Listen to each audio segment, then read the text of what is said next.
fights with passion, and he inspires. Are you ready for a war?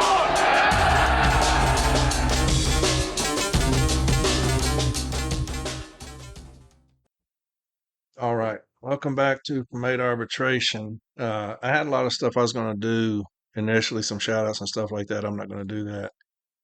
We are dying in the streets, city letter carriers. We are dying. We've had another brother pass away this last week due to the heat, and we're going to talk about that. But we are dying. And so today's episode is going to be strictly about heat, how to deal with the heat, grievances dealing with heat, and management failing in their obligation under Article 14.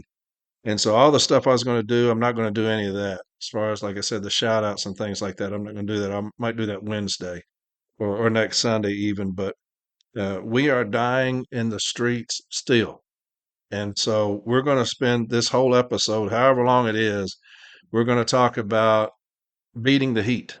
All right. Because it's everywhere right now. And I commend everybody on social media. If you get on Discord, if you get on Reddit, everybody is educating everybody on how to beat the heat.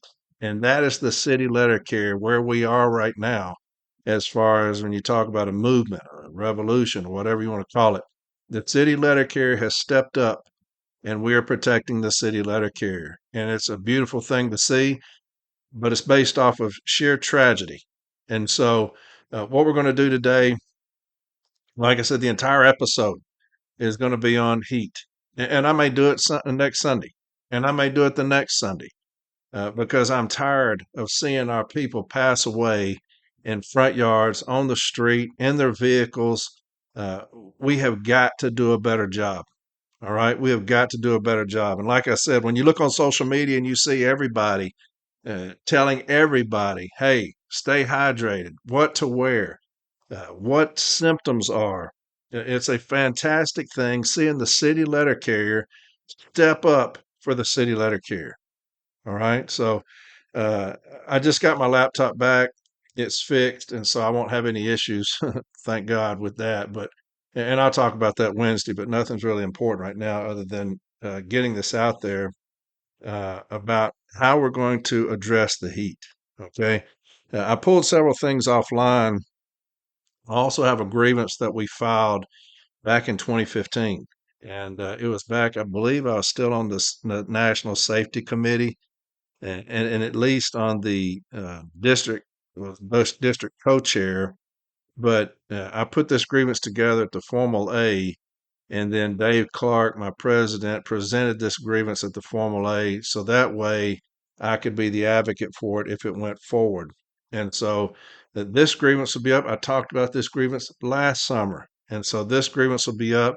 It's still relevant. It still has everything that you'll need. Now, there are obviously in 10 years, there's some things that have been updated, probably some more things you can pull offline. We may do that next week. Okay. I may pull up some things offline next week so that kind of some things that are updated since 2015. But this is the one it's a fantastic grievance for you if you're kind of looking for a direction to file on management. Okay.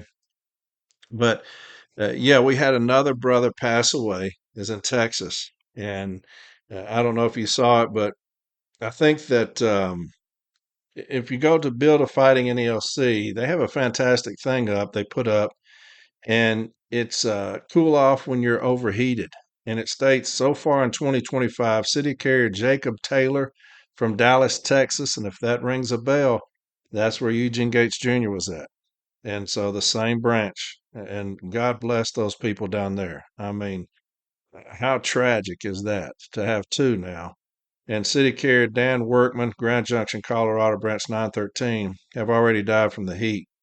This is what it says. Heat Index app developed by OSHA, NIOSH, includes the heat index, symptom guide, and hydration and rest reminder alert feature and review of what heat stroke, heat exhaustion are. Drink water every 15 to 20 minutes, roughly 8 ounces. Take a comfort stop every 45 minutes or when needed. Get out of the vehicle for a few minutes to help cool down. Create a CCA PTF group text and remind each other to comfort stops Take 10-minute breaks, drink water, and take their lunch. CCA's PTFs are not on call. Take a photo of your work schedule daily. Don't answer the phone, text when off the clock. If management is harassing you in any form, write it down. Who, where, when, what happened. Report to your union steward ASAP.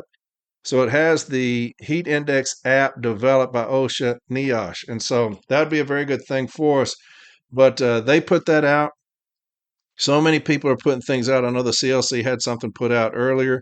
And what I'm going to do is I've printed a lot of things off about what we can drink. I know it says drink water, but I'll read something to you based off of M1860. And that's going to be one of the main things that we put in our grievance is M1860.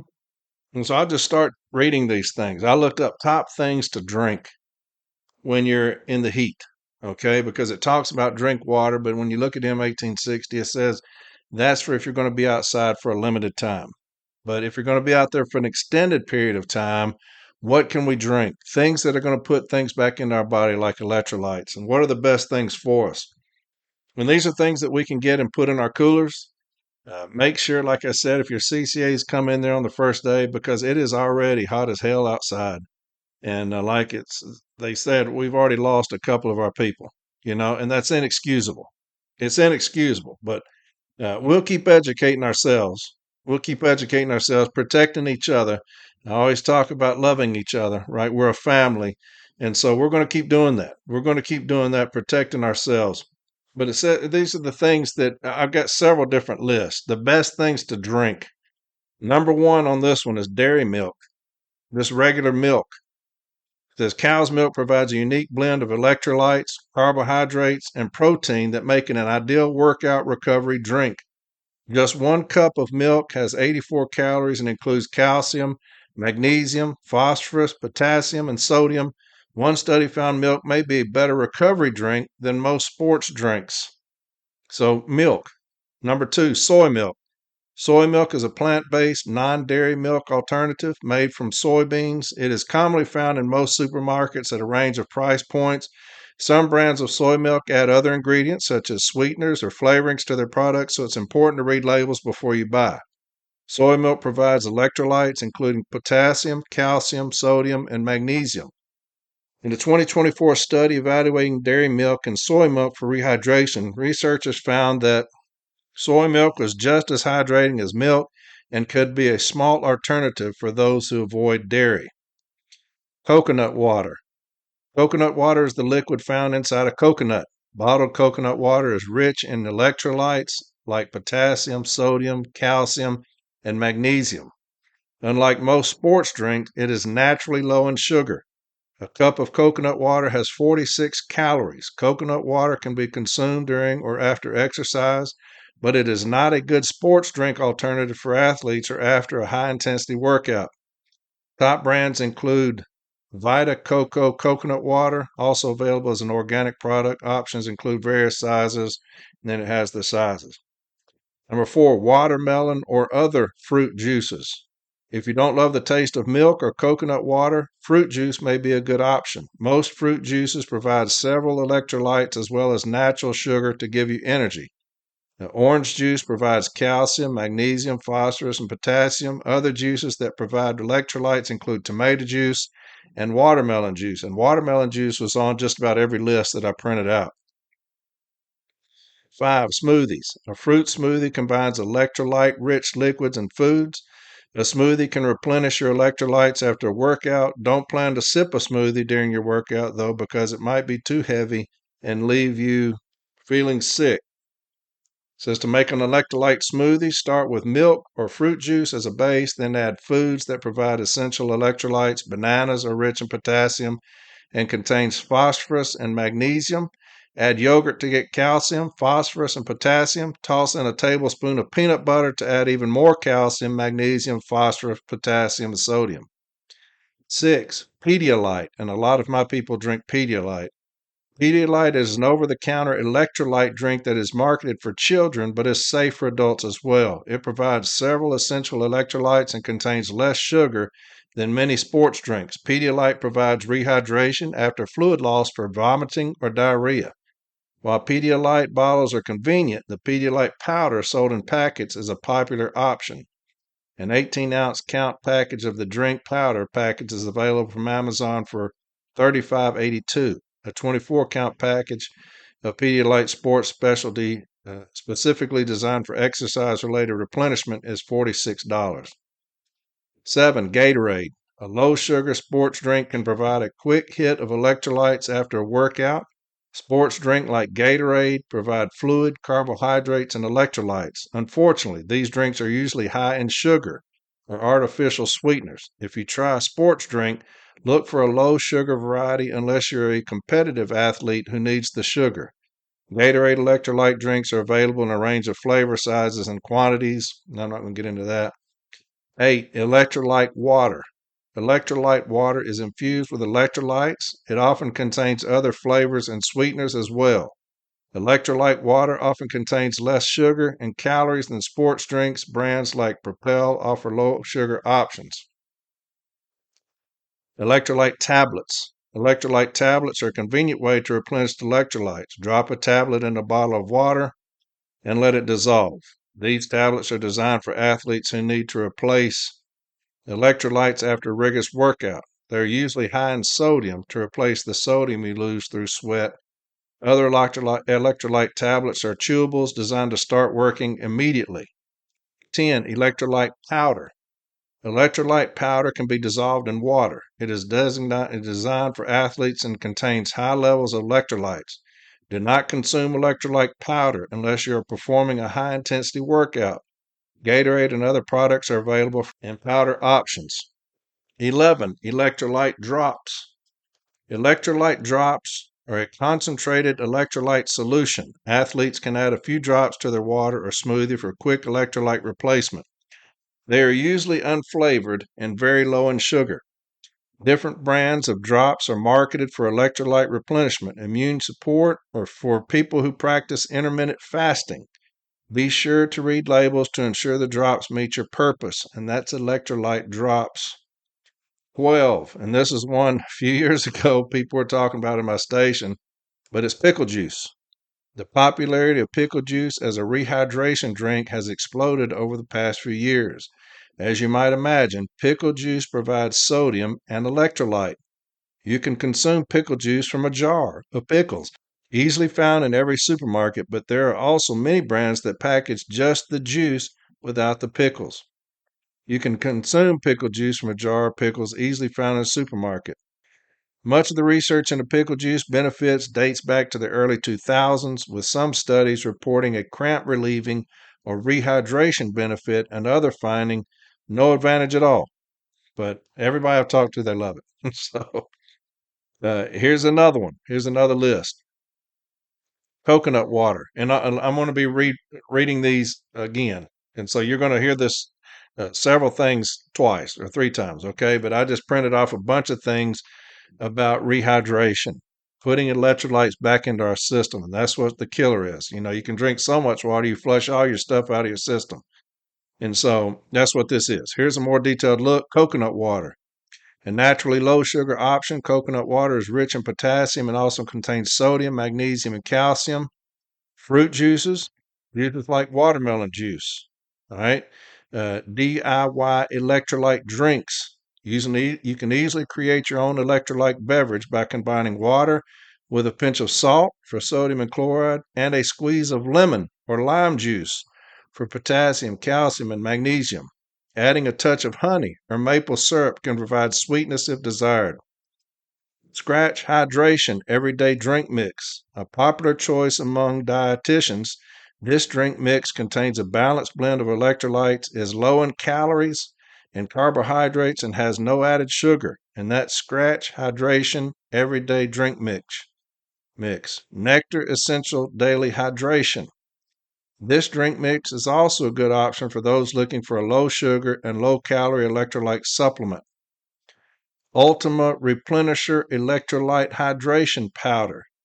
This powder contains a variety of electrolytes, including potassium, magnesium, and calcium, and is available in a range of flavors.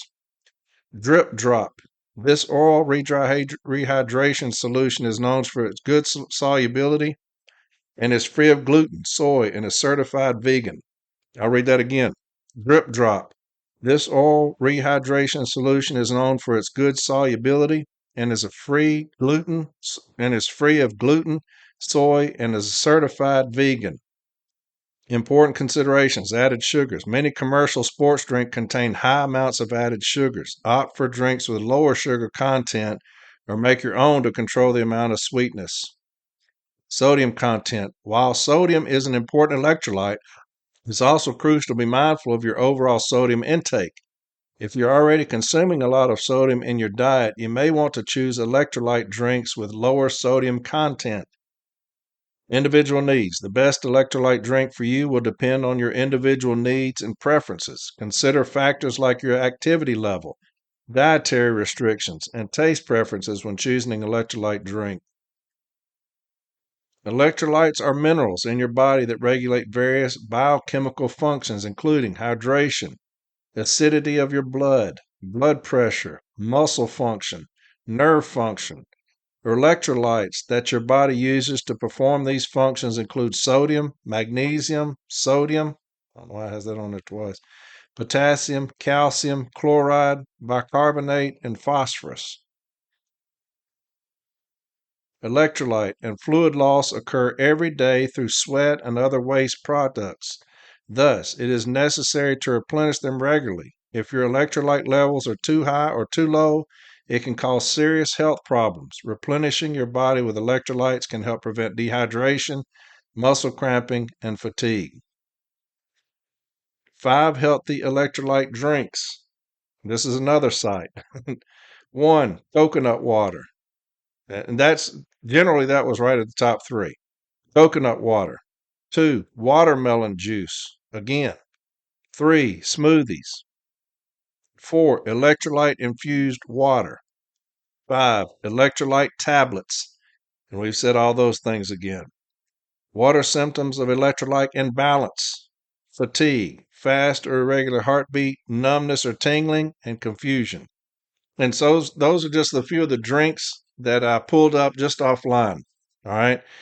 Because we're going to have to start doing a better job. We're going to have to start doing a better job of educating ourselves. Here's some other things we're going to talk about. And these are just some basic general things. All right. Prevent heat illness. Know the signs and act. Now I'm going to read all these again. You're going to hear a bunch of stuff today twice, 2 or 3 times. All right. Prevent heat illness. Know the signs and act. Heat exhaustion. Faint or dizzy. Excessive sweating. Cool, pale, clammy skin. Nausea or vomiting. Rapid, weak pulse. Muscle cramps. Get to a cool, air-conditioned area. Drink water if able to.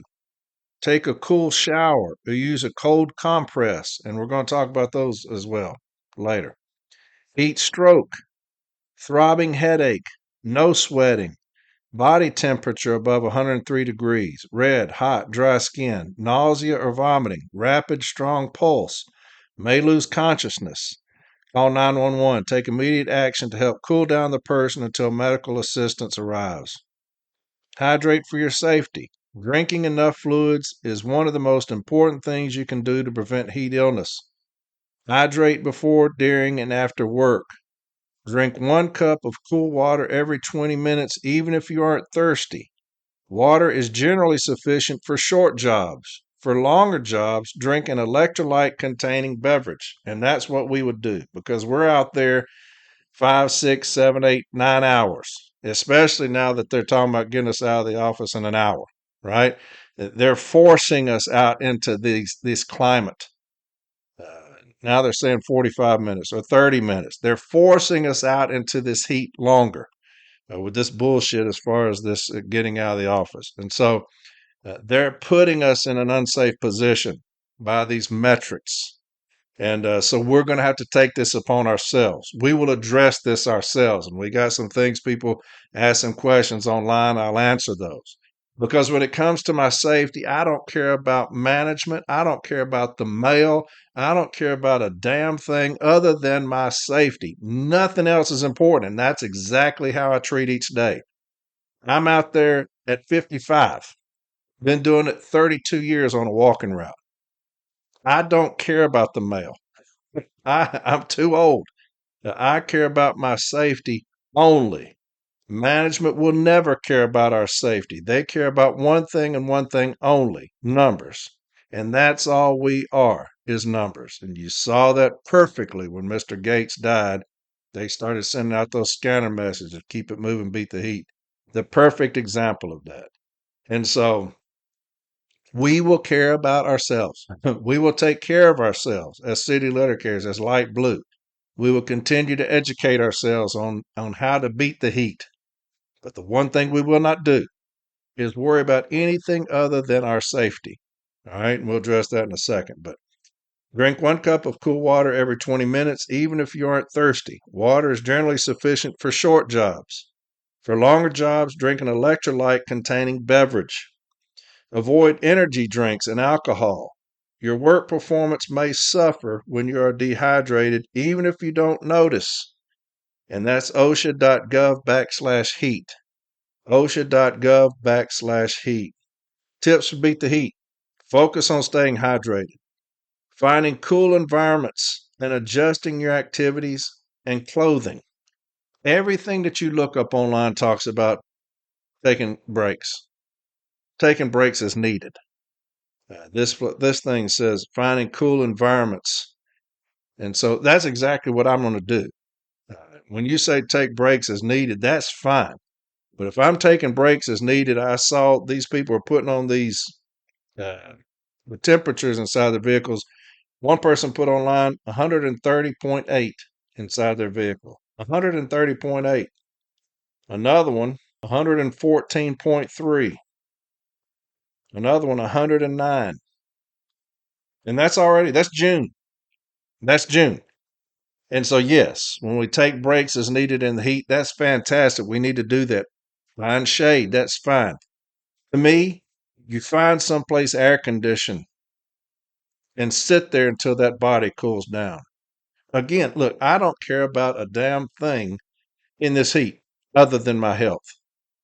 I don't care about the mail. They're not going to talk to me about mail, being as they'll sit there and leave a last dispatch overnight, not even put it on the truck.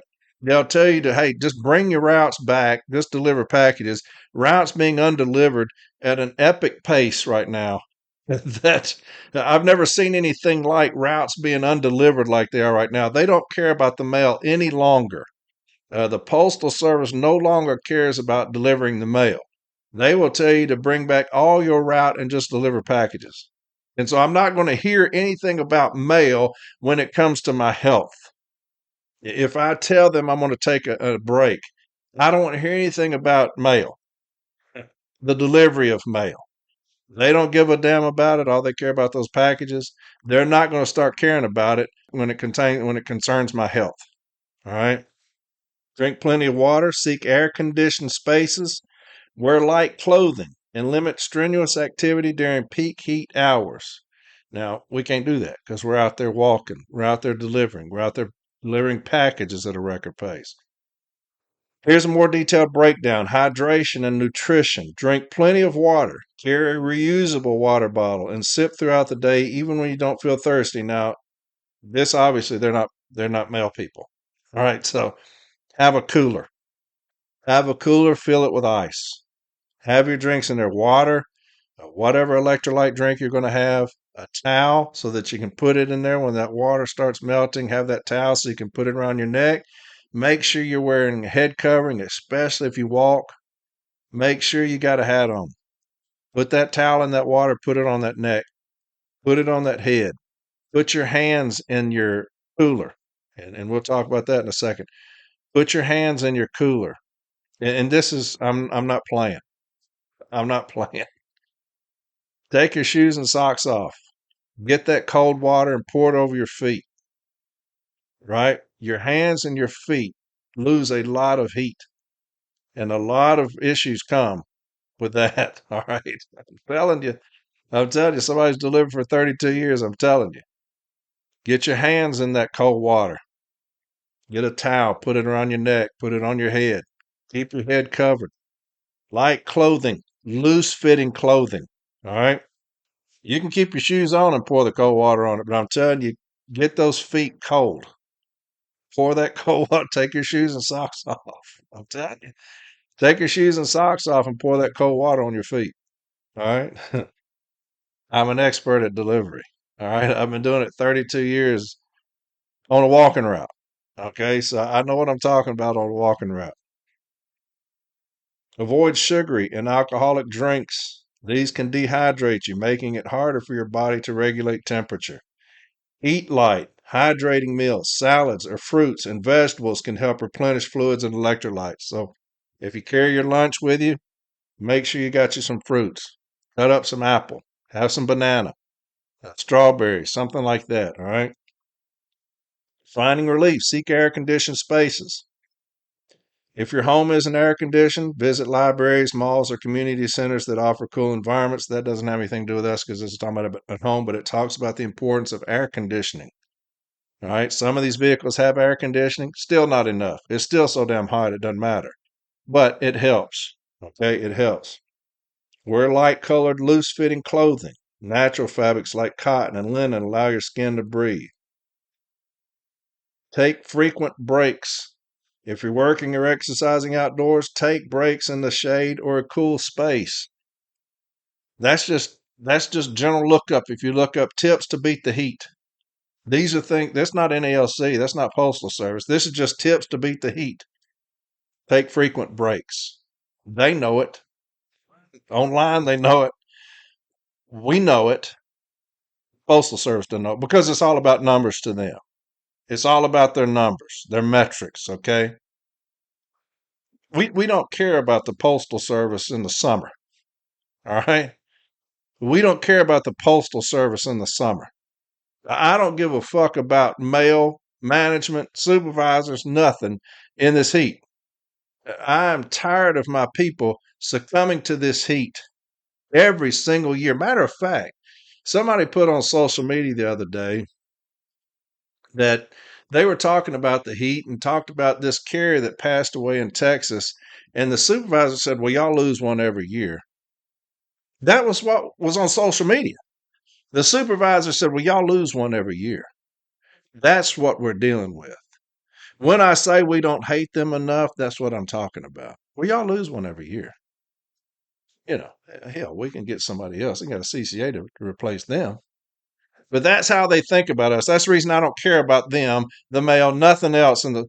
I care about light blue only, my people only. That's what I care about. I don't give a fuck about management. All right. So we're going to handle them here in just a bit, but this is just things to help us. Consider a cool compress. Place a cold, wet towel on your neck, forehead, or wrist, and that's invaluable. That's invaluable. Always bring you an extra hand towel, right? Keep it in that cooler. When it starts melting, invaluable. To have that, ring it on your neck, put it on your head, take your hat off, put it on your head, wipe your arms with it, right? Get that core down. Pay attention to your body.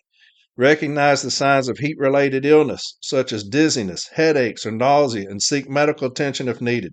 And most of the times, they tell you if you're feeling those things, if you have those symptoms, it's too late. You can call back and say, "Hey, I'm not feeling well. I'm getting symptoms, dizziness, headaches, and nausea," and they will say, "Well, keep delivering. Just keep me posted. Keep delivering. I'm not risking my health for the mail. I'm not doing it." They'll say, we want all the routes back by 5 o'clock for no reason other than somebody put online the other day, their supervisor wants to go home every day by 5. So they have to bring the mail back by 5 just because their supervisor wants to go home. But if I call back and say, I'm having a medical emergency, something's going on, and we see it over and over and over again when you see these grievances that you file where management tells them to keep going. Keep going. Now, when they motherfuckers want to go home, bring the mail back. I call with medical emergency, keep delivering. That's the reason I don't give a damn. Your safety, your health, that's the only thing that matters right now during this heat. It's best to avoid going out during the hottest hours of the day, but sometimes that can't be avoided. When out in direct sunlight, remember, wear and regularly reapply sunscreen. Cover your head with a hat. Take regular breaks indoors or in a shaded area to avoid getting heat exhaustion or heat stroke. Wearing light-colored, loose-fitting clothing will also help you stay cool. I'll read that again. Wear and regularly reapply sunscreen. Cover your head with a hat. Take regular breaks indoors or in a shady area to avoid getting heat exhaustion or heat stroke. Heat escapes through the skin, which is the largest organ in the body. So the more skin you can cool down, the better. There are various methods for how to cool your skin down in baking hot weather. Drenching a t-shirt and keeping it wet can be very effective. Buy cooling spray. Having a cool shower, not freezing, as you should cool down slowly. You can quickly cool yourself down by putting your hands and feet in cold water. I'm telling you. I'm telling you. Put your hands in that cold water, that melting ice. Take your socks and shoes off and pour that cold water over your feet. Now, if you want to stick them in your cooler, you can do that too. But I know some people be like, I'm not sticking my feet in that where I'm going to drink that. Pour it over your feet. Get that towel. Put it in there, get it drenched, wrap it over your feet. All right. Wrists and ankles have lots of pulse points where blood vessels are close to the skin, so you will cool down more quickly. I'll read that again. You can quickly cool yourself down by putting your hands and feet in cold water. Wrists and ankles have lots of pulse points where blood vessels are close to the skin, so you'll cool down more quickly. Drink plenty of water. In hot weather, it's important to avoid caffeine and make sure you're drinking lots of water. If possible, drink isotonic sports drinks to replenish the lost salt, sugars, and fluids. Both cool and hot drinks will work to keep your core temperature at the same temperature. Consuming hot drinks will not cool you down more effectively than cold drinks. In the heat, you should avoid drinks containing caffeine, including tea and coffee. It's typically best to stick to water. As you sweat throughout the day, the liquids you are losing need to be replaced to avoid dehydration. Symptoms of dehydration include a dry mouth, dizziness or confusion, headaches. If untreated, dehydration can lead to heat exhaustion. If the person's conditions get worse, you should call 911. Eat light meals to feel cooler. When it's hot, you're far better off sticking to light, well-balanced regular meals. Food with a high water content like strawberries, cucumber, celery, and lettuce will also help to keep you hydrated and cool in the summer weather. You can also try foods with high fluid content like soups and stews that contribute towards hydration levels. The heat can have a serious effect on your physical health, and especially during a heat wave. It's important to look out for signs of heat stroke and heat exhaustion. Many people believe that heat exhaustion and heat stroke are the same thing, but heat stroke is potentially far more serious. Heat exhaustion is caused when the body loses excessive water, salt, and sugars through sweating. It can be treated by having plenty to drink, keeping out of the sun, and knowing how to cool down. Heat stroke occurs when the body's temperature becomes dangerously high and the body is no longer able to cool itself. Symptoms include confusion, headache, nausea, and muscle cramps. Another symptom is paler skin than normal. Depending on your skin tone, this could mean your skin looks ashen, gray, or more yellowish hue. It might be easier to notice this change in color on the palms of hands, nails, or eyes, gums, and tongue. Heat stroke can develop with little warning and quickly lead to a person becoming unresponsive. It's vital to cool them down as quickly as possible, wrapping them in a wet sheet or clothing and dial 911. Applying ice packs or cold towels will help you cool down fast. Alternatively, a cool bath can also quickly reduce body temperature, but make sure you don't start shivering. If you're outdoors, a hose or body of water might be your best option. Sip on cool water or an electrolyte replacement drink to cool you down. Now, those of you who deliver walking routes, how many times have you stood in somebody's sprinkler? I do it every day. Every day, if somebody's got a sprinkler, I'll go stand in it and just get drenched. If they've got a hose and they're watering, my people, I've been on this same route for 25 years now. My people know me. If I'm out there walking in the summer and they're out there with that hose, I go get it from them. Take my hat off, drench myself. Here's another thing. And all of these things are going to be repetitive, but I just printed off a bunch of stuff because I'm tired of it. All right. I'm tired of hearing that my people are succumbing to this heat. And so we're going to spend however many weeks I've got to spend on it to educate. We're going to do it. All right. We're just going to do it. And y'all going to get sick of hearing it. Next Sunday, we're going to talk about the heat. Maybe the next Sunday, we're going to talk about the heat. All right. Because I'm sick and tired of seeing things come up where my people are perishing on the route. I don't know if y'all saw the TikTok. Somebody sent it to me with this young lady was shook up. She was shook up to the point of tears because outside of her apartment there's a mail truck, and she said that she had went out I think to walk her dog. People are banging on the mail truck because the letter carrier had passed out inside, and they couldn't get him to come to. And it was due to the heat. And so then she was up in her room, and you could see the ambulance and the fire trucks and stuff out there, and she was distraught seeing that individual, which her, I guess, appeared dead. And so, yeah, we're just going to keep on doing it here, keep on doing it online. A lot of people online are educating. You see a lot of things about beating the heat, fantastic. Discord, a lot of things about beating the heat, what to take, who to call, what to file, fantastic. Reddit the same way. Okay. We can disagree all day long about whatever. Okay. The one thing we cannot disagree is loving our people and taking care of light blue. That's the one thing we cannot disagree. You can disagree with me. You can hate my guts. That's fine. You can disagree with people's positions on religion or politics or whatever. The one thing we can never disagree on, light blue, is our love for light blue. Okay. We are a family. At the end of the day, and all of this, we're a family. We have got to take care of each other, and we will. All right. Drink plenty of water. Carry a water bottle and sip on it regularly, even if you don't feel thirsty. Again, we talked about that. Make sure you got a cooler. Make sure you got a cooler. Make sure your CCAs have coolers. Like I said, we buy them if they don't. There's styrofoam ones that down the gas station next door. Get a cooler. It is imperative that don't take a bottle of water out on your route. You are asking for trouble, big trouble. Get yourself a cooler, water, electrolyte drinks, a towel, fruits. Okay. Avoid sugary drinks and alcohol. These can dehydrate you further. Consider electrolyte drinks. If you're sweating a lot, electrolyte drinks can help replenish lost minerals.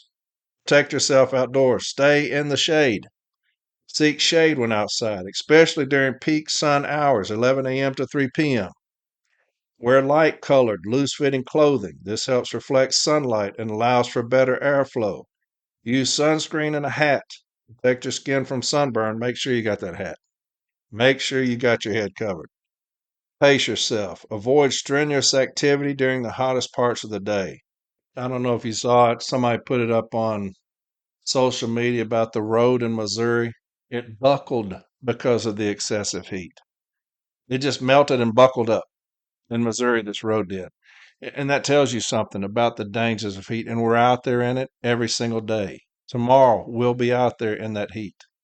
And the next day, we'll be out there in that heat with what it does to our body.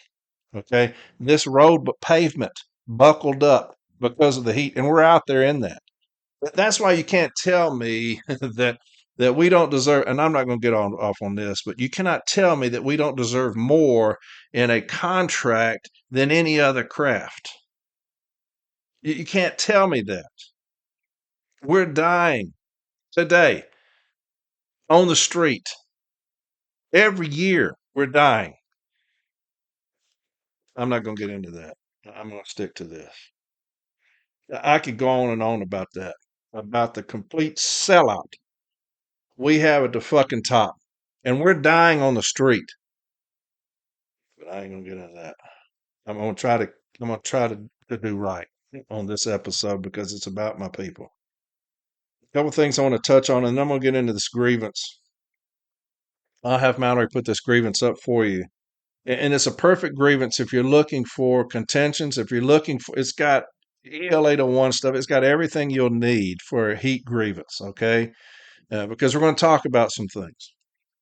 This person said, "Could you get in trouble for coming back after 4:30 when it's 105 degrees outside and you had to take a lot of comfort breaks? Can you get in trouble for coming back after 4:30 when it's 105 degrees outside and you had to take a lot of comfort breaks?" Well, I don't know if you had to bring mail back at 4:30 or if you're scheduled to be out till 3:30 and come back till 4:30. That's kind of vague, but the one thing I'm not going to concern myself with is how many comfort stops I take. I'm not going to concern myself with that because management is in the air conditioning. You saw last year, one of theirs was directed by a district manager to come and sit in our vehicle and do a $39.99 ride on us in the summer, which makes no sense because you cannot use June, July, and August against us. I don't give a damn. I don't understand why you would have somebody come sit in that death trap watching us. It makes no sense. Like we're out there fucking off in the heat. Who in the hell thinks that we're out there fucking off in this heat? It's 130 degrees in a vehicle, and you think I'm out there just fucking off.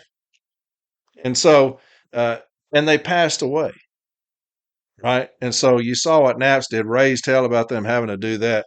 I'm not going to concern myself with how many comfort stops I take.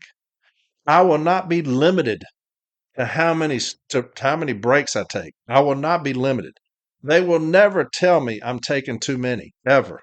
I don't give a damn what they say. I'm going to protect myself. Nothing is more important than my health. Coming back home to my family safe. That's the only. Understand that, please. If you got a manager that's an asshole, a supervisor that's an asshole, I don't care. I don't care. Take breaks as needed in the heat. Take breaks. If they want to get their lazy ass out there and walk around with us, fine. If they want to sit in that vehicle, fine. Take breaks as needed in the heat. They cannot tell you when you're thirsty. They cannot tell you when you need to take a break. They cannot tell you when you're having symptoms. You're the only one that knows that. So to this individual, you can get in trouble for anything. Will it stick? No. No. My safety, my health is paramount. No arbitrator in the world is going to contradict that. Nobody. And we're going to, like I said, we're going to have a grievance for you. We'll put up, okay? Here's another one. Third week with no AC in the office, and they filed an OSHA complaint. Good for you. No AC in the office. So third week with no AC in the office. What I'm going to do is I'm going to make sure I fill out the safety form 1767. Make sure you fill that out when we have no air conditioning for the first day. If you come in and it's 100 some degrees outside and there's no air conditioning, the first day, I don't care what they tell me. I don't care if they say, hey, we're getting that fixed today, or they're up there right now fixing it. I'm putting in a 1767 on that day. Why? Because management tends to lie. You'll be a week with no air conditioning, and you didn't fill out a 1767. On the first day of not having air conditioning, fill out a 1767. They're going to have to commit to a response on that. They're going to. It's better than an information request. They're going to have to commit by close of business what they're going to do to alleviate that safety issue. So I'm going to turn in the 1767 the first day. They're going to say whatever. I'm going to tell my carriers to go out to their personal vehicles and get in the air conditioning, turn it on. I don't care what management says. If they say anything contrary to that, I'm going to file a grievance on them immediately. All right. That grievance can come straight to Formal A. It can be filed at Formal A if that's what you want to do. That's on Article 14. If you look on page 14.2, it talks about that, okay? It says that safety grievances filed at Formal Step A. Article 14.2.c provides that safety and health grievances may be filed directly at Formal Step A of the grievance procedure. However, if a health or safety grievance is filed at Informal Step A instead, it is not procedurally defective for that reason. So you can file it straight at Formal A, and I believe, if I'm not mistaken, that's what happened on this grievance that I'm going to talk to you about. is that it was filed directly at formal step A. Yes, it was filed directly at formal step A. It did not have an informal step A meeting. And so, yes, I'm going to tell my carriers to take periodic breaks to go out to their personal vehicles and get in the air conditioning. Because what I'm not going to do is I'm not going to come into a building that has no air conditioning and then go out and sit in a vehicle that has no air conditioning. And then I'm going to deliver all day with no air conditioning. So I've spent the entire day with no air conditioning, none in the office and none on the street. You're asking for me to die. That's what that is. That's completely unsafe. Completely unsafe. So, first day, no air conditioning. Make sure we fill out that 1767. Okay, we're going to get that response. Whatever. I don't care what they say.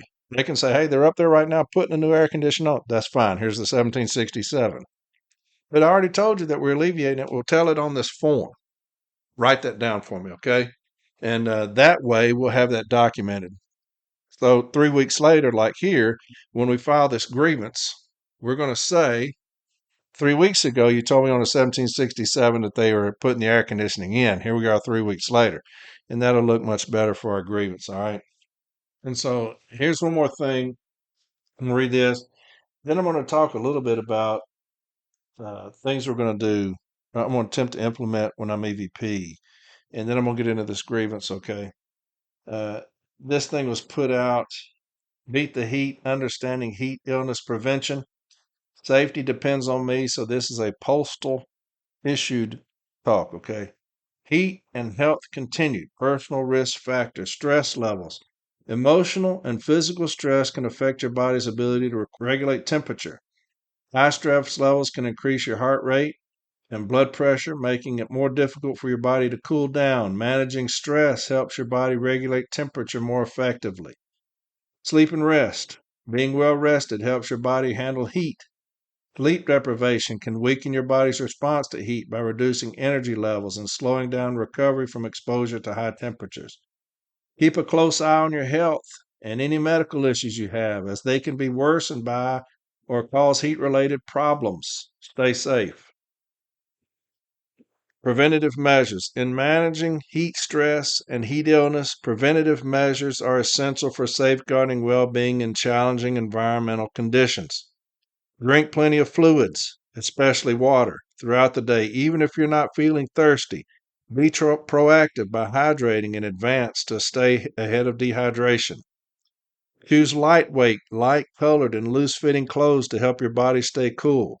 Use a high sun protection factor SPF sunscreen to protect your skin from sunburn. Sunburn can increase your body's heat retention. Avoiding eating heavy foods and drink that contain caffeine, alcohol, and excessive sugars. Use fans and air conditioning, if available, to help move air and lower the indoor temperature. Maintain good nutrition, get adequate sleep, take breaks to cool down as needed. And that's from the Postal Service. Take breaks to cool down as needed. And so that's the last one I'm going to read. And I know that was a lot of stuff I just read to you. But, when I heard about our brother down there in Dallas and then you got the other one in Colorado, uh, man, we're hurting. We're hurting. Our people are dying. And so I had a lot of stuff I was going to cover today, put all that on the back burner. May deal with that Wednesday and then may touch on it a little bit next Sunday. But uh, as a craft, we're hurting. We have our brothers dying in yards. Okay. And so we've got to do this ourselves, and we will.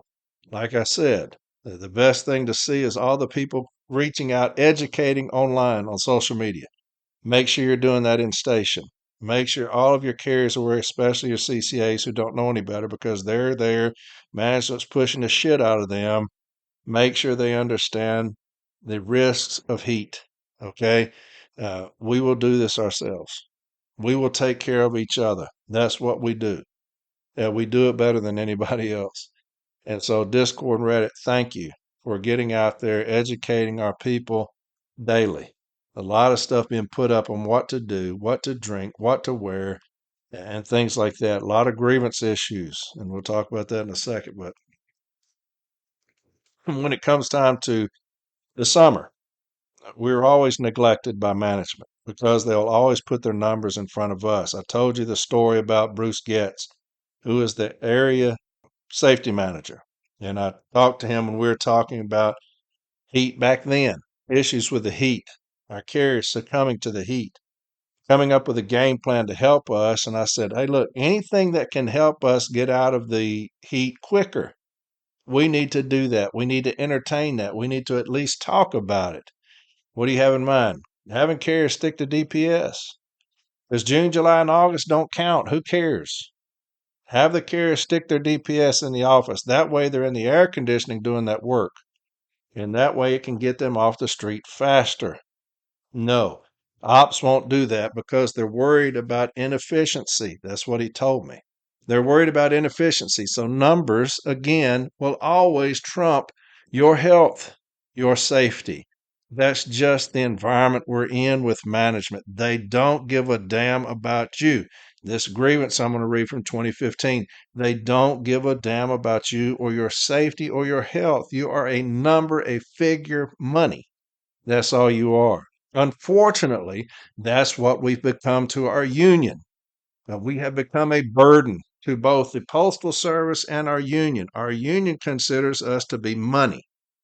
Grievances filed, pre-arbitrations, these wholesaling of grievances, that is based off of saving money. And we are the ones abandoning all of this. We have been abandoned. I've said it forever by both sides. The Postal Service considers us a liability. We're money. The union considers us a liability. We're money, right? The more grievances, the more money. And so they'll have these C teams come in and wholesale grievances on us because they're not going to send cases to arbitration because that's money. All right. They're saying, well, we're taking cases to arbitration. We're money. Okay. And so what do we do? What do we do? Told you about guests. Like I said, when I said, tell them to stick to DPS. What are they doing? Does anybody know if they're doing anything at the highest level to protect us? This has been going on for far too long. So what are we doing to make sure that these things don't happen? What game plans do we have for the city letter carrier other than take breaks as needed in the heat, other than stay hydrated and things like that? What are they doing to come up with some kind of memo to help us during the summer months, June, July, August?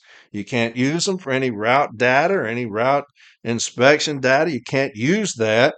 So the priority to me would be to get my people off the street. Now you've raised caps on 12 and 60, which means they'll be out there longer. And some may want that, they may need that overtime, and they're not worried about getting back out of the heat. To me, if you're going to say that you have all these different overtime lists and there's a preference, there should also be a preference on how we deal with things in the summer months. If you want to go home early, you have the 701 rule.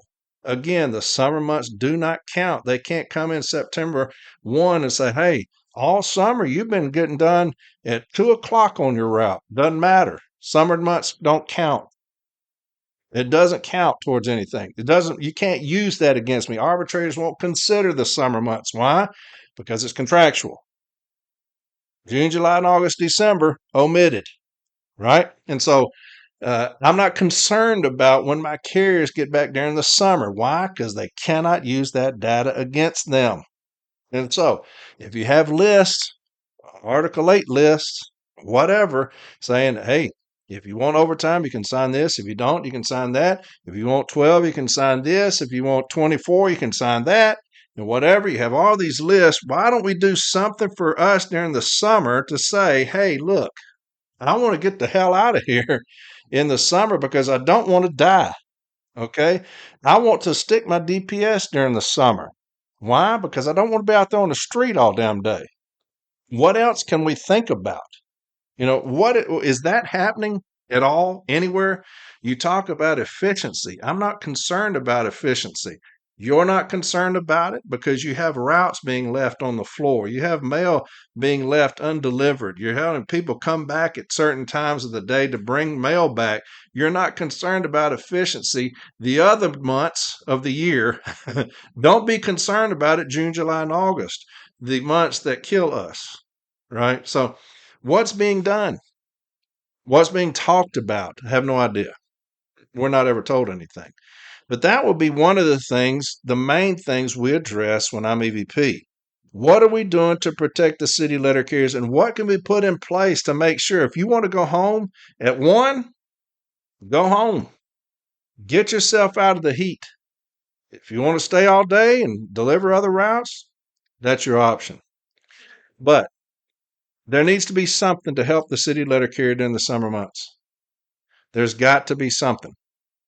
So that has to be talked about, right? Some people may think that's stupid. Some people say, "Hey, you don't deliver and get done at 1 o'clock or 2 o'clock, whatever." We need to talk about it, right? Don't you think there should be a discussion about that amongst city letter carriers? What can we do to make sure that we are safer in the heat during the summer months than we are now? That has to be a discussion for those stations that have managers like the one I'm going to talk about here, that come down on the letter carriers, that send out these scanner messages talking about keep it moving, beat the heat, that talk about authorized breaks, that talk about you don't get any additional breaks, that when you call in and they say things like keep delivering, you'll be okay, you'll be fine. I'll try to send some help out to you. Just keep delivering. Well, I'm being overcome by the heat. Just keep delivering. I'm a CCA and I'm scared for my. Keep delivering. We're going to try to send people out there to help you. What do we do with them? What do we do with them? I know James Henry is going to bring back the Director of Education. Now, the Director of Education under James Henry is going to be a lot different than the ones we've had in the past. They're going to be uber aggressive. They're going to be the alphas, right? They're going to be out in the field. They're going to oversee the dogs of war, them and the Director of Safety and Health. You look at the Director of City Delivery with the education, they're going to work hand in hand with them. They're going to be on the front lines. They're going to be aggressive, right? And so that's what we want. We don't want a Director of Education sitting in an office just filling out packets all damn day. They're going to be over things, implementing things, running things like dogs of war, but you will not have just dogs of war for the toxic working environment. Those teams, that training is already in place for when we take over. We're going to take care of the toxic working environment. That's a promise from me to you. What else can you have? What other teams can you have when you talk about dogs of war? Those specialty teams, those that are experts at one thing and one thing only. When you talk about the toxic working environment, the things that go into that, all the forms, all the requests, all those things, experts in that field. You can also have the dogs of war for this, those stations where managers are making sure that our carriers are in an unsafe environment. To send in teams that are experts at OSHA, all these different things, 1767's contractual language as far as Article 14 and 1860. Things of that nature, because what you're doing is you're saying that you're putting an emphasis on those things that are killing my people more than anything else. Stress is dealing with toxic working environment, right? That is the most stressful thing to my people. We will deal with that on day one. I don't want my people coming to work stressed. I want every station in the country to be like my station, where the carriers come in stress free. They can turn their radios on, talk to each other, love each other, dance with each other, whatever. That's what I want for the country. I want that environment on the workroom floor like that. And so we're going to implement things to make sure that my carriers are stress free. What about our safety and health? What about when we come in and we have a manager who doesn't give a shit about us in the heat? Can we have specialty teams go in on them when we hear a situation like this one we have that I'm going to read to you? Have those specialty teams that are trained in every aspect of EL 801, 1860, Article 14, OSHA, when they go in and they show an emphasis on those managers that do that. Why? Because those teams will spark fear in other managers. That did you hear what they did to that manager over there? They sent a team in on them because they sent out a scanner message. They sent a team in on them because they told them they don't get any additional breaks in the heat. They sent these teams in that they have now. And they're firing these motherfuckers up, and they're going to arbitration, trying to take dude's job. And so that's what we're going to have. That's the director of education. They're going to be over these things. And we will think of other things where they will have specialty teams, experts in that one field. And so I think that that would be very critical and beneficial to the city letter carrier to have those teams when it comes June 1. When management attempts to send out scanner messages, have a team going in on their ass. When management gives a stand-up talk, said, hey, y'all need to watch your stationary events, have a team going on that ass, right? Hey, y'all need to watch these breaks that y'all are taking, have a team going on that ass, and nip that right there. And so we will do that. We will do that. But James will have the director of education come back. That is a guarantee. And so it will be somebody that's a fucking savage. That's a guarantee. You will have somebody that's very educated in the grievance procedure. Education, has a passion for that, has a love for the city letter carrier, just like everybody else on the ticket. Has a love for the city letter carrier. It's not a love for their position or title. The good old boy system, like we said, they're gone. The establishment is done. They can run, they can hide, they can run for different positions on as an individual, as an independent. We know who you are. And so those individuals that love the city letter carrier are going to be on the slate. And what that causes is that causes a passion amongst the slate.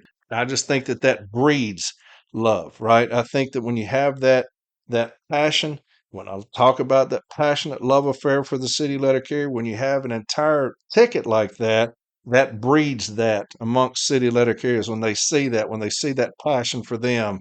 And so, yeah, we're going to have that as far as the director of city delivery.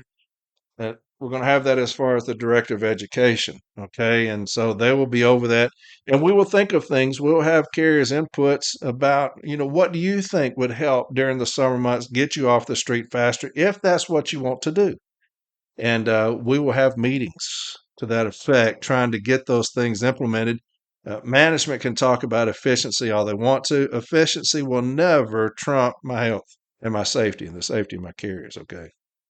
When you look at Article 14, that will be one of the big things we use on a grievance, but it says what responsibilities. It is the responsibility of management to provide safe working conditions in all present and future installations and develop a safe working force. If you go down below that, it is management's responsibility to provide safe working conditions.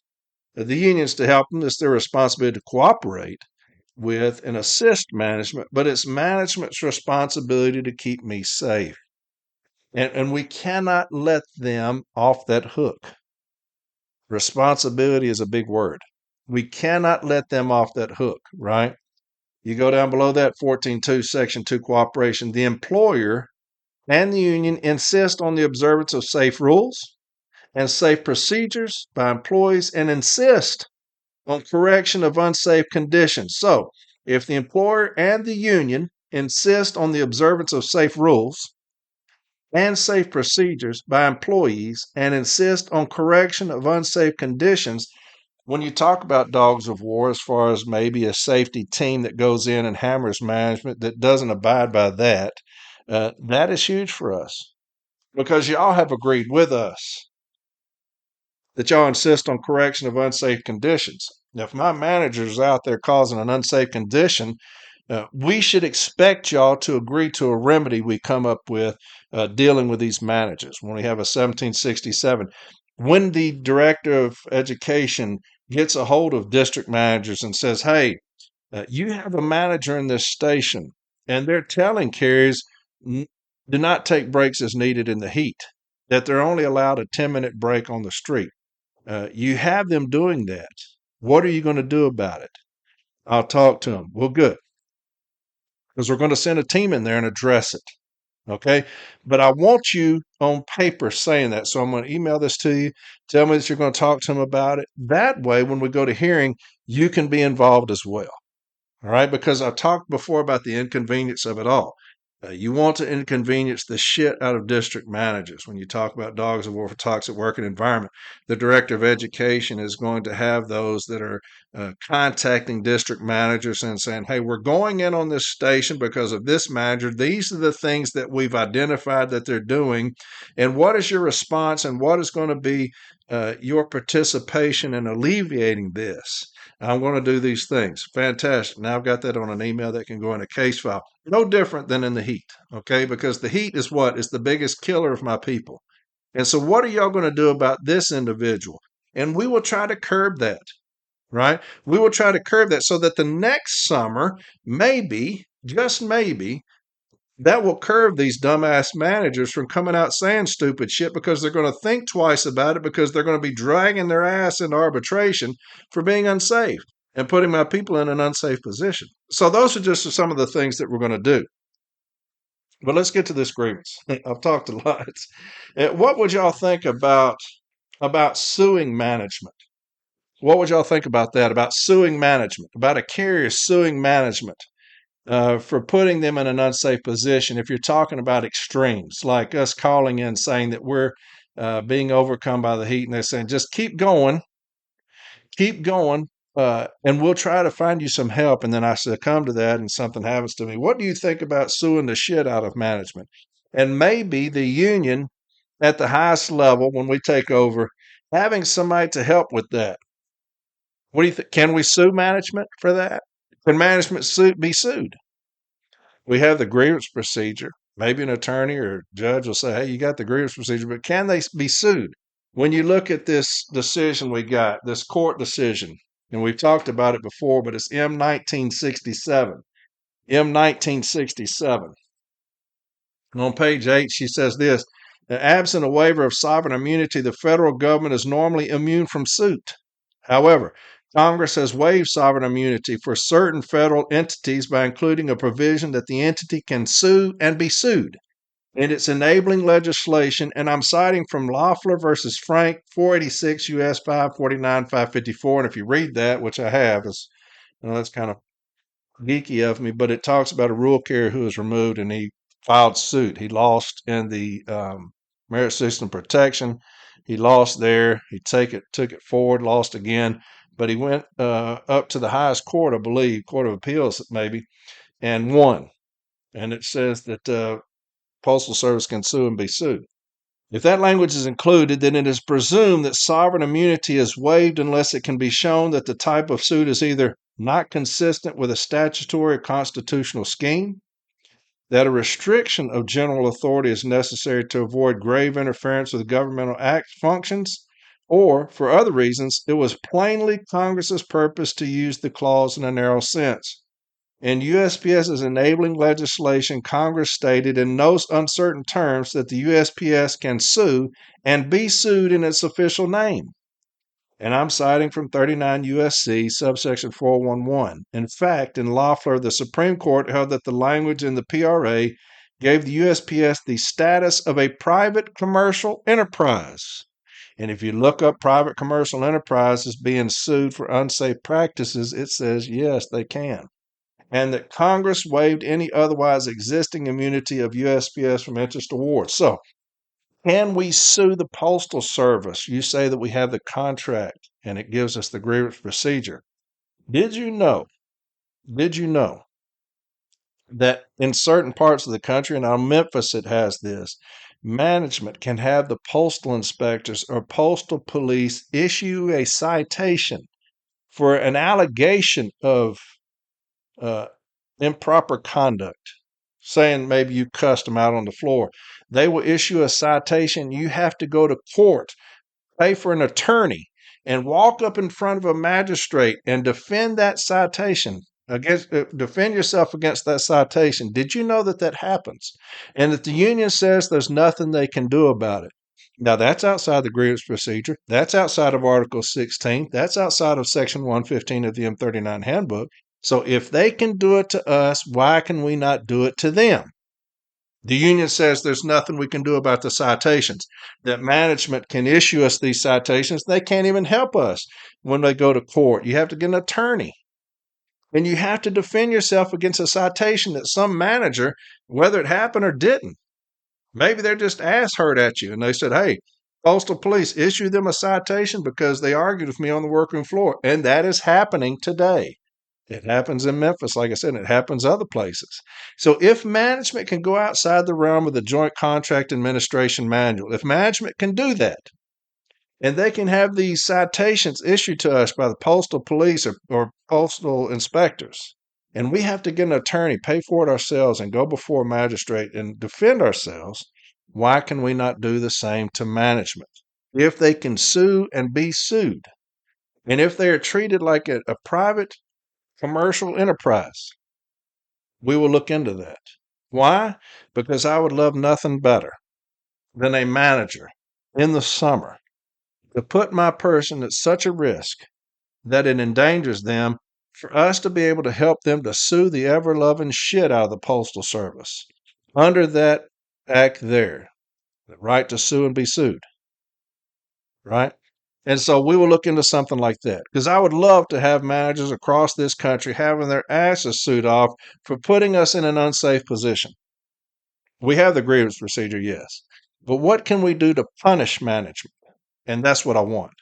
I want to punish them, like with the toxic working environment with the dogs of war. That is a punishment, right? When you talk about the consequence, that is a consequence of their actions to us as the dogs of war. That is the ultimate consequence. Well, we're going to have that as well with these heat safety issues.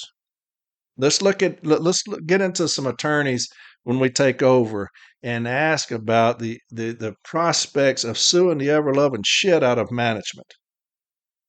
Right? They can sue and be sued. So let's look at suing these bastards. And when they put us in an unsafe position, because my people are dying on the street. And I don't think there's anything too outrageous that we can do to them. I just don't. Whatever we can do it. And make an example out of some fools at the Postal Service. And so we'll look into things like that. All right, this grievance. I'm going to have this grievance put up, and it's going to help you if you're looking for guidance on how to file a grievance. Say you have a man. I'll just read this one. This may happen to you. And you have these metrics now where management is, talking about the hour, office time, stationary events, and you have those managers that are going to be diehard, that are going to hold them to that. They're going to tell carriers you don't get additional breaks in the heat. Where were you? What were you doing? All this bullshit, right? And so we've got a grievance in case management goes a little bit too far with it. If I call in and say, hey, I'm taking an additional break, you don't get one, then we're going to drop the hammer on them, right? We're going to grieve that every single time. And so here's a grievance for you. It'll have the Step B decision. Obviously, you can't use it, but it will have great information in there. It'll have a lot of good sites, and then it has the grievance in there as well. Okay, and so you can just copy and paste off of that. And then it's got 1860 in its entirety. This case file is 203 pages. We got it ready for arbitration. Says the dispute resolution team has resolved this grievance. The DRT agrees East Station management violated the national agreement when they disallowed rest cool-off periods for carriers during period of excessive heat. The DRT agrees Ronnie Patton will complete LMS course heat stress recognition and prevention, with a copy provided to the union upon completion no later than 30 days from receipt of this decision. The DRT agrees carriers felt intimidated and threatened by Manager Patton's comments regarding disallowance of heat-related breaks. The DRT agrees the comments were inappropriate. The DRT agrees management shall not violate the joint statement on violence and behavior in the workplace, and will also maintain a mutually respectful atmosphere with employees who are to be treated with dignity and respect at all times. The use of intimidation is inappropriate. The DRT agrees the issue is best resolved via application of items similar to that found in M1860. The parties recognize that heat abatement is an essential element of on-the-job safety for city letter carriers in all locations where city letter carriers are exposed to excessive heat. Additionally, the parties understand and agree that it may be necessary for individual city letter carriers to take additional breaks when the heat index is under the threshold set above 103 degrees. City letter carriers taking an extra break under this provision must alert management of the beginning and conclusion of the break, and that's actually M in 1860. But that's important. Why? Because they talk about taking breaks as needed when the heat index is above the threshold of 103. This states it may be necessary for individual city letter carriers to take additional breaks when the heat index is under the threshold set above 103 degrees. Okay, and so that will protect you there if it's 90 and you're over, and some do, and so this will help you if they're saying, hey, the heat index is such this right M1860. It gives us that permission. Okay. The explanation: union filed this grievance alleging management violation of multiple articles of the national agreement through the actions of OIC Ronnie Patton. The union contends East Station management failed to fulfill the responsibilities and obligations established by the national level parties and OSHA in regards to letter carriers' safety procedures while performing their jobs in excessive heat conditions. The union submits documentation revealing OIC Patton deliberately caused harm to letter carriers, threatening reprisal when warning they were not to take any extra breaks to cool off or hydrate due to excessive heat. USPS safety officers were present at the stand-up talk as well as in an investigative interview regarding heat-related absence. OIC Patton was not immediately corrected when he informed carriers heat-related breaks and absences were unacceptable. So what happened was he gives a stand-up talk telling carriers they will not take extra breaks as needed in the heat. They get 1 10-minute break and that's it. You had safety officers in there. They didn't correct him. And so we hit their ass up too. The union cites M1860 ordered by and upholding OSHA citation specifically referencing a carrier's death directly attributed to being required to continue delivering in excessive heat after he reported signs of heat sickness and asked to go home. The union also cites 2 additional carrier deaths determined preventable by OSHA. Management refused to recognize the serious hazard when they told carriers additional heat-related breaks would not be allowed. The union includes multiple carrier statements regarding the disallowance of heat-related breaks and or comfort stops. The union contends when management became aware of the carrier Connolly's OSHA disclosure, they removed her from her safety positions at East Station in violation of Section 11C of the OSHA Act of 1970 and 29 CFR 1977.2 of the Code of Regulations, which protects employees from reprisals due to whistleblowing acts. And so this case was definitely statement driven. Why? Because here comes management. Now, here you have an OIC. He get out on the floor and he tells everybody, you do not get extra breaks. You get a 10-minute break and that's it. UPS and FedEx, they're out there delivering in the same heat. Other stations are out there delivering in the same heat. You don't hear about all these people taking all these breaks. You don't get any extra breaks. So you got a lot of statements to corroborate that. Here's management. Management contends the union alleges OIC Patton gave instructions to East Station carriers they would not be able to take additional breaks due to the heat. Mr. Patton claims he never told the carriers they could not take these additional breaks, but rather told them they received breaks, and there is no such thing as comfort stops as it applies to this situation. Mr. Patton states 20 to 30 cases of water were provided for carriers' use as management attempt to assist hydration.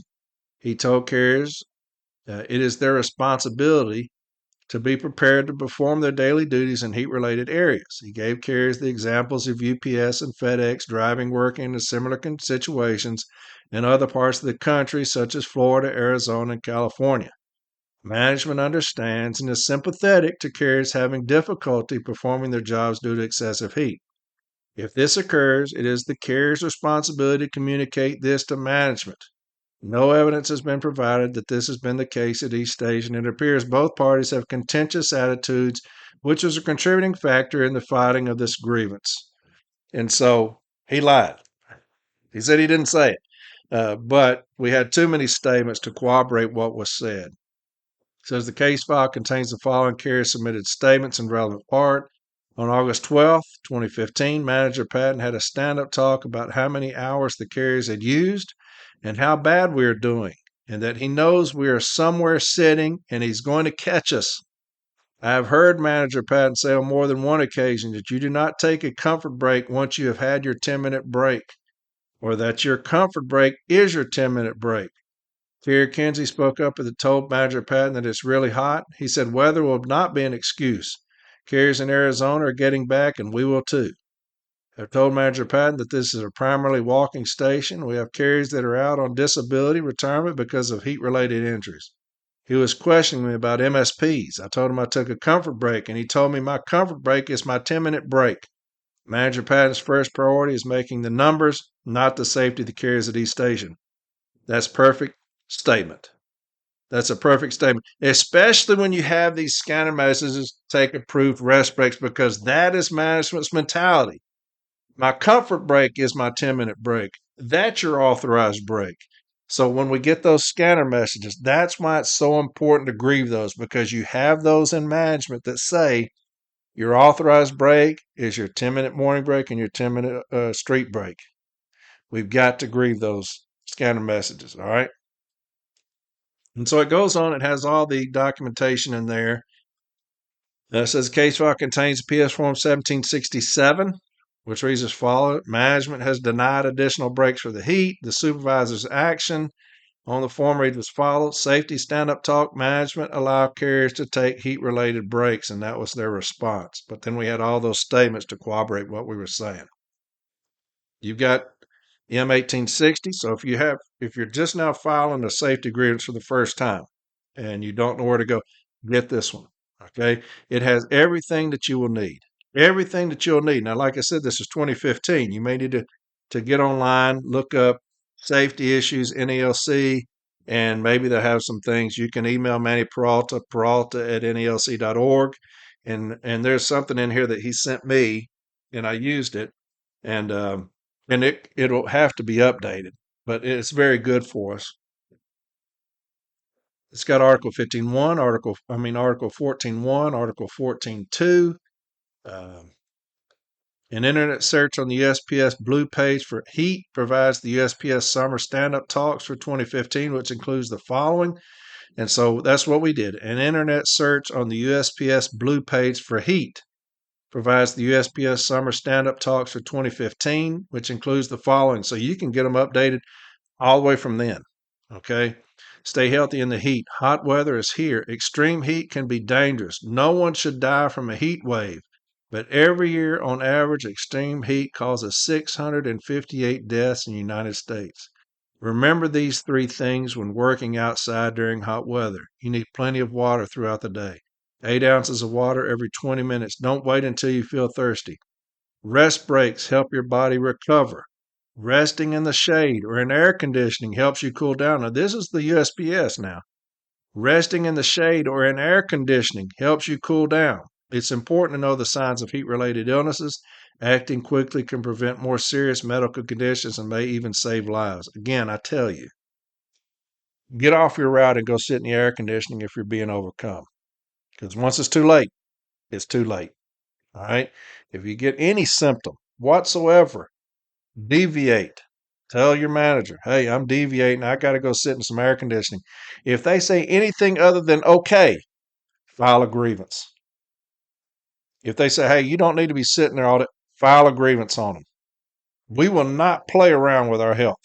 We will not play around with our safety. We have lost too many of our people to this bullshit. All right? Occupational Safety Hazard Association, OSHA, shared the following. You can help. We're asking you to share our campaign's simple 3-word message: water, rest, and shade. If outdoor workers take these precautions, it can be the difference between life and death. And then it's got some other things. M39, maintain mutual respect. It just depends on where you are. The DRT agrees the best resolved via application of items similar to that found in M1860, and I've already read that. And then it has our contentions in there, and they're very good. So as the grievance file, these are the contentions, and you can copy and paste these things, right? The grievance file contains summer stand-up talks, employee communications, USPS communications plan, which is distributed by safety. It reads in part as follows. Hot weather is here. Extreme heat can be dangerous. No one should die from a heat wave, but every year on average, extreme heat causes 658 deaths. The grievance file contains OSHA quick takes press conference conducted by Dr. David Michaels. This is from July 2013. Whenever there is a high heat, outdoor workers are at increased risk for heat-related illnesses and deaths. In fact, every year, thousands of workers experience heat-related illnesses and dozens more are killed by heat, and it happens in every part of the country. It's critical that we work together again this summer to get the word out that working in the high heat can be deadly. Last summer in New Jersey, a 47-year-old sanitation worker started showing signs of illness while he was working. He died of heat stroke. His death was entirely preventable. We've already seen several heat-related fatalities this year, and we really don't want to see any more. You can help. We're asking you to share our campaign's simple 3-word message: water, rest, shade. If outdoor workers take these precautions, it can be the difference between life and death. Anyone overcome by heat should be moved into the shade immediately, and 911 should be called. And so that's in the contentions. And my contentions are in the contentions where I'm contending against these things. Page 5.1. It talks about National Arbitrator Bernstein wrote concerning Article 5. The only purpose the article can serve is to incorporate all the services obligations under law into the agreement so as to give the services legal obligations the additional status of contractual obligations as well. This incorporation has significance primarily in terms of enforcement mechanism. It enables the signatory unions to utilize the contractual vehicle of arbitration to enforce all the services legal obligations. And so we got Section 5A1 of the OSHA Act of 1970. It reads in relevant part as follows. A, each employer, 1, shall furnish to each of his employees employment and a place of employment which are free from recognized hazards that are causing or likely to cause death or serious physical harm to its employees. 2, shall comply with occupational safety and health standards promulgated under this act. And so then we have M1860. And so we incorporated that in by Article 5, okay, by the law. Then we got statements that we talked about. We cited the 1767. They refused to give us some information, so we hit that ass on that. 115.4. And also the joint statement, because the joint statement on violence and behavior in the workplace isn't about just violence. Remember, it's about behavior. Joint statement on violence and behavior in the workplace. Those whose unacceptable behavior continues, but it also says there will be no tolerance of harassment, right? Bullying, intimidation. There'll be no tolerance of those things. It doesn't say there will be no tolerance of violence. It said there will be no tolerance of harassment, bullying. And so we will concentrate on the behavior part of the joint statement on violence and behavior. Now, that's where most of our JSOV cases will come from, is the behavior part. We have a few that are based solely on violence, but most of them will come off of the behavior. This is one of those. We try to fire the rest up on the JSOVB, okay? And so we did at least get a recognition of it, which we appreciated that by the DRT. All the statements are in there. So if you're ever wondering about how to write a statement, how to get your carriers to write a statement, you can read those. They're all in there. 1767's in there. Here's the email from Manny Peralta to me. It says, please see the attached listing I have compiled from my records. I've excluded the names of the employees, but included the cities and some basic information. And this is from back in August of 2015. And it's a heat illness summary for grievances. And that is something that you should reach out to Manny and get. I may try to reach out and get one, and we can put it on next week's episode. It's heat illness summary for grievances. And what it does is it gives you a date, Region 5 branch, and it says Independence, Missouri, John Watzlawick, and that's the one who passed away. You got Region 14, Medford, Mass. It's James Baldassari. He died. Region 4, branch, Yuma, Arizona, heat illness and hospitalization. You got Region 10. I'm having to look sideways. That's the reason I'm messing this up, because it's sideways on my thing, so I'm turned sideways. New Braunfels, Texas, suffered heat illness, hospitalization overnight. So it has all the occurrences that happen where we have one of our carriers has succumbed to the heat in some kind of way. Okay. And so that will be good for your grievance to put that in there as well. Anything that's happened since 2012, I think was the first date. And it has all the stand up talks, every stand up talk they're supposed to give. Okay. It says management, talk to every employee about the steps to take to beat the heat. Check on employees frequently, which they don't do. Give extra attention to CCAs and employees returning from extended absences, which they don't do. Make sure that employees who start later receive the safety and service talks, which they don't do. Take immediate action on every call and advisory, which they don't do. Shade. Limit the time you're exposed to sun and heat. Find a shaded area to take authorized work breaks, which I hate. I don't know why we would let them come out with some shit like that. Rest. Use authorized breaks to relax from high heat conditions. But you have plenty of the stand-up talks in here that say take breaks as needed, take breaks as needed in the heat. Okay. I just hate that one because it says authorized. I think that's completely stupid and dangerous. But you've got everything that you'll need. We looked up climatology data for the national area for July 15. And so it has all those averages. It gives you an idea of better ways to prepare your grievances for arbitration. It shows the arbitrator what is the heat during this period of time we're talking about. And then there's 1860. It's in there. And this is, and I'll read the first part because sometimes people get confused as far as what it instructs them to do in Missouri. When they talk about potable water, giving them things to carry their water in. And it says the parties agree to the following measures in order to address the October 24, 2014 final decision and order the Occupational Health and Safety Review Commission upholding the Occupational Health and Safety Administration citation dated December 22, 2012. While this agreement applies solely to the Independence, Missouri Post Office, including its stations and branches, the parties recognize that heat abatement is an essential element of on-the-job safety for letter carriers in all locations where city letter carriers are exposed to excessive heat. And that's where this is implemented. That's where we put in 1860. Is that there? It says the parties recognize that heat abatement is an essential element of on-the-job safety for city letter carriers in all locations where city letter carriers are exposed to excessive heat. The parties also recognize that postal service facilities are located in different climates and have different operational requirements, and accordingly, the terms of this agreement may not be suitable for other postal facilities.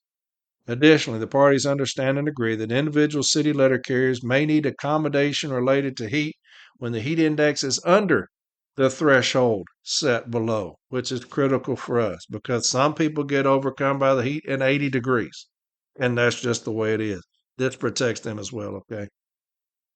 And this is the course where we got them to do the training and the DRT decision. The new letter carrier employee orientation will include the heat stress training identified below. Training will also be provided annually, no later than April 15th, to all employees with regular reminders throughout the summer season by local management. LMS course, and there's the one, heat stress recognition and prevention, supervisors and carriers, and that's the one we had them do. The PowerPoint presentation, the video, stand-up talks, monitoring employees. Each city letter carrier will be equipped with a mobile delivery device that will have the capability to send and receive text messages to and from the home office. Each MDD will also have a panic button function that will allow distressed employees to rapidly communicate the problem to appropriate officials. Additionally, to the extent practicable, management will increase contact with employees performing street duties for the purpose of monitoring employees' well-being on days when the National Weather Service predicts a heat index, air temperature, and relative humidity combined into a single value at or above 103 degrees. Now, you also have that language that says that they'll do that, that carriers will be able to take breaks as needed when it's under that. For purpose of this agreement, the combination of air temperature and relative humidity at or above 103 degrees is deemed as an excessive heat day. And then it has a chart for you. Monitor National Weather Service. It says management will monitor National Weather Service. Now, how many managers have ever come out there and told you about the weather? adequate amounts of water, work rest regime. On days where the National Weather Service predicts a heat index at or above 103 degrees, in addition to their regular scheduled breaks and lunch breaks, city letter carriers are encouraged to take additional breaks in designated climate controlled or shaded areas. And that's where I keep getting this from. The air conditioning, deviate from your route. Because it says here that we are encouraged to do so. And this is both parties signing this agreement, M1860. On days where the National Weather Service predicts a heat index at or above 103 degrees, in addition to their regular scheduled breaks and lunch break, city letter carriers are encouraged to take additional breaks in designated climate-controlled or shaded areas, see item 6 below, when necessary to mitigate the impact of excessive heat. Additionally, the parties understand and agree that it may be necessary for individual city letter carriers to take additional breaks when the heat index is under the threshold set above. Individual city letter carriers returning from absences or illnesses may be especially vulnerable to the effects of excessive heat and therefore are especially encouraged to take necessary breaks pursuant to this paragraph. City letter carriers taking an extra break under this provision must, using their assigned MDD, send a text message to their assigned facility at the beginning of the break, indicating the break location, and another text message at the conclusion of the break. The parties understand and agree that there may be circumstances where a city letter carrier taking a break under this provision may not immediately report the break through the MDD. And so that's when if you're going to take a break and you message them and they start questioning you about it, I would grieve it. I would grieve it. Unless they just say, okay. If they give us any shit, I'm going to grieve it. All right. Because it doesn't say that when you send them an MDD message that they will come back with a bunch of shit. It doesn't say that. Climate controlled or shaded areas. Climate controlled, air conditioned mall or apartment building or shaded areas on each route will be designated by management based on input from the city letter carrier regularly assigned to the route. These locations will be used by city letter carriers as necessary to take additional breaks as needed pursuant to item 5. Now, that's what I want. These locations will be used by city letter carriers as necessary to take additional breaks as needed. Didn't say take authorized breaks. The breaks as needed. Okay. And so it's signed there. And then you got a bunch of other things in M1860. All of it is fantastic. You got mandatory stand-up talks. You got mandatory safety talks. Here's some quick tips for battling the heat. Hydrate before, during, and after work. Prevention is important, so make sure to maintain good hydration by drinking at least 8 ounces of water every 20 minutes, and we're going to put in electrolytes, okay? Whatever drink you need. Dress appropriately for the weather. On warm days, make sure to wear light-colored, loose-fitting, breathable clothing to keep body temperatures down. Utilize shade to stay cool. When possible, use shaded areas to stay out of the direct sunlight. Know the signs of heat stress. And so all those safety talks are in there. And this was something that at the time my business agent Pete Moss sent out, and it's fantastic. And it shows the engagement of the business agent at the time. Pete, who is a beast for us, beat the heat, stay cool. On May 8, 2015, the United States Postal Service issued a notice to the National Association of Letter Carriers of the 2015 Heat Safety Campaign. The timing of this notification and the contents of this messaging is not a mere coincidence. And talks about what happened. The 2015 Heat Safety Poster makes it clear that carriers are encouraged to rest, take a break, hydrate, drink water, and get out of the sun, shade, and to know the signs of heat stress. The mandatory safety talk, which is attached in the letter from USPS headquarters, should have been given by now. If it has not been given in your office, please let me know. Please let my office know ASAP. If management has failed to conduct this stand-up talk, carriers should bring it to the attention of their managers, and if they do not respond, shop stewards, branch officers, and if necessary, my office. Please let my office know when the enclosed safety talk on heat stress was given in your office. It's got the step 4 M1860.